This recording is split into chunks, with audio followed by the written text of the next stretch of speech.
Yeah, but something's wrong.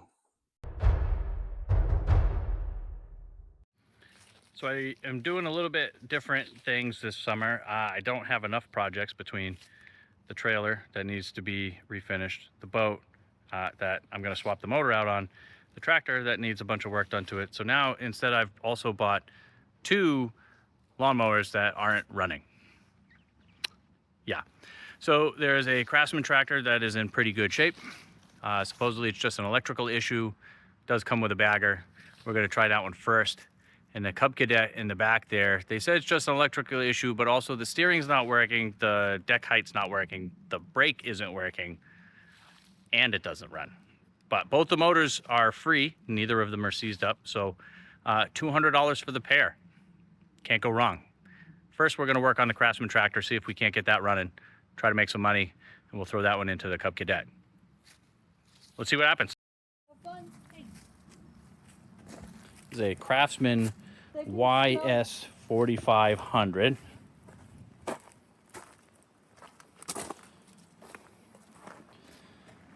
Like I said, it's in decent shape. It's not a bad looking tractor. Plus it's got a nice bagger setup on it. Triple bagger with the chutes. Bags are in good condition. Not really any big holes. No tears in the seat. Steering wheel's in good shape. Come on. Can't go wrong with this one. Okay, so problem number one. That's not where the starter goes. So the guy I bought this from has been tinkering around for a while. Hopefully he hasn't made it too much worse. But we got some wires here in rough shape. Oil sensor solenoid looks like it's been spliced into. Headlight control. Here's the connections for the starter coming off the relay. Okay. All right, so status update on the mower project. It's been a couple of weeks. We've got the Craftsman and no more Cub Cadet because I sold it. It was so janked up. There was so much stuff wrong with it. I was never going to get it to run. It was really just a pile of parts. So I listed it on Marketplace and I sold it for $140. So $200 in for the two mowers, $140 already made back. However, this Craftsman has all kinds of stuff wrong with it. So when we started, it needed a battery. So I got a new battery for it. It didn't have a starter. So I got a starter for it. Then the starter wouldn't start. So I got a starter relay for it. Then with the new starter and the new starter relay and the new battery, it was blowing the fuse. Come to find out, there was a dead short in the circuit somewhere, which was due to a bad stator.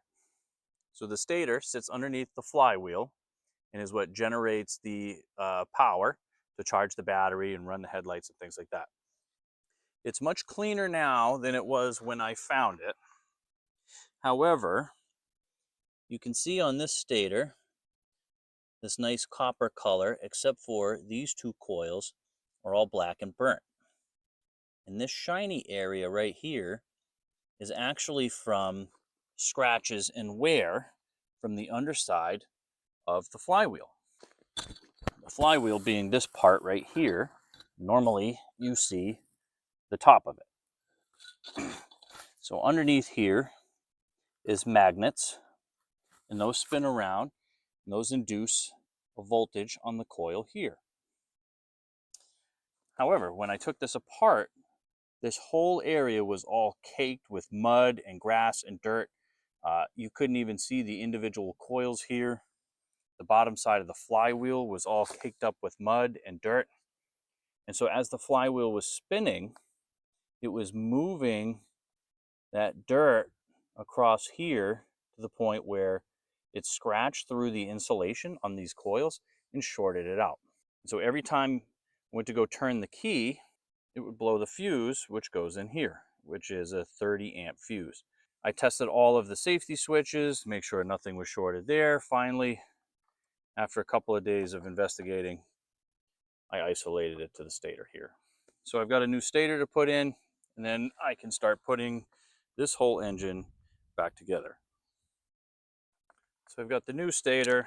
It just comes with these leads here on the end of the wire, where the other one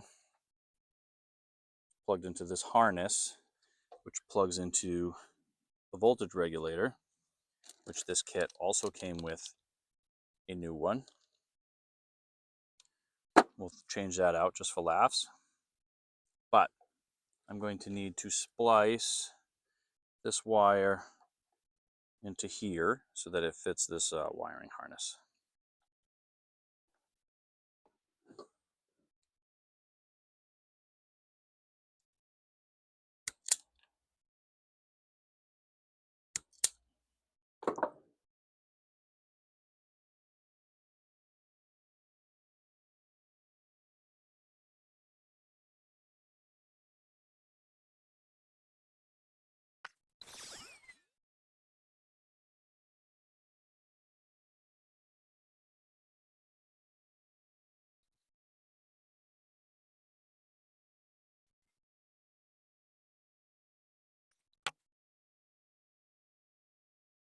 So now I've got my wires spliced together. They are soldered, they are heat shrinked, they're waterproof. It's better than any butt connectors. It's permanent connection. You can't beat it. What I've done is rigged up a little test rig here with the battery.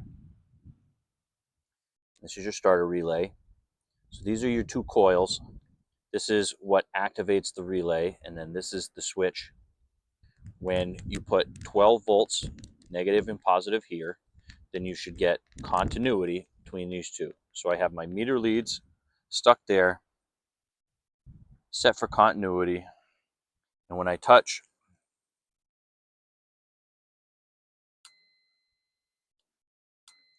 you can see that that closes the relay. So that means that starter relay is working. All right, so I've got the new stator installed with the wiring, with the voltage regulator, put the flywheel back on top with the fan. This is all bolted back together. And the little magneto for the spark plug has also been reinstalled. All I got to do now is get the starter put in and some fresh gas. We're ready to fire this thing up.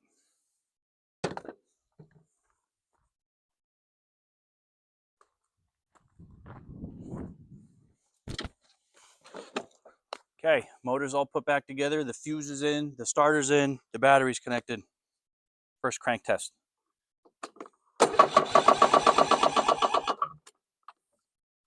Nice. Got to put the air filter back on, put some gas in it. Let's try that out.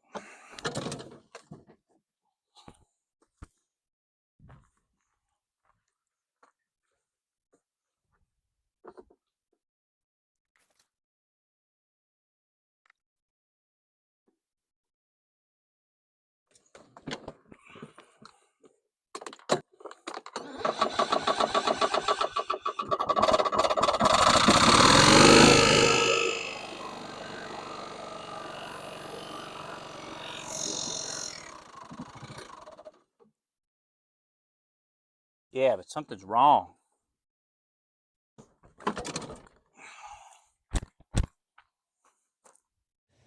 So it's been a wild couple of weeks with this mower. I did get it started. However, I made a mistake. And that mistake cost me 3 or 4 weeks and a bunch of extra aggravation. And it's my own fault. It was dumb. I wasn't paying attention. But let me explain to you what I did so that you don't make the same mistake. So in that clip where the motor started up for the first time, the motor was making a dat noise, and so I shut it right off. And then right after that, I couldn't get it started again. And I tried and I tried and I tried, and it would turn over and turn over and turn over. I had to recharge my jump pack I don't know how many times, because I would wear the battery out just trying to restart this motor. And it would backfire once in a while. Come to find out, the timing was off. So what happened was when I put the ignition coil back on, I didn't check the clearance to the magnet on the flywheel. And you can actually see a little bit how it's scored and scraped up right here. And so what happened was, as the magnet was coming around and hitting the coil, it was making contact. And there was enough force to actually shear off the keyway that holds the flywheel onto the shaft. And at this point, I didn't record any of the troubleshooting because I was just so upset with myself, and I had no idea what I was doing also at that point. So I just was kind of fumbling for the last few weeks trying to figure this out. Finally, get the flywheel off, change the keyway, which, by the way, it was almost 180 degrees out of timing. Get it all put back together, fires right up like a charm. Now I've got the whole mower put back together. I mowed the front yard with it last night, put the new blades on. This thing works great. Like I said, I didn't film anything the last couple weeks because I was just so upset with myself. But now that we're at this point, I've got the whole mower back together. I'll show you that it starts right up. I've got it listed on Marketplace, a bunch of messages, and it looks like I'm going to be delivering this to somebody and selling it for $500. Yeah, I was hoping it was going to be a quick flip. It wasn't a quick flip, but a flip nonetheless, and just about doubled my money in 6 easy weeks, I suppose. So here's the total cost breakdown. I spent $60 on a battery, $55 on a starter, $15 on the starter relay, $30 on the ignition coil, $10 for an oil filter and oil, $10 on a spark plug, and $30 for a set of blades. All in all, my grand total is I spent $200 on 2 mowers. I sold the Cub Cadet for $140. I spent $215 on the Craftsman, and then I eventually sold it for $550. So I made a $275 profit. Not bad for a couple of weeks on a little bit of elbow grease. Thanks for sticking around. Make sure you like the video and follow me for more DIY content. Thanks.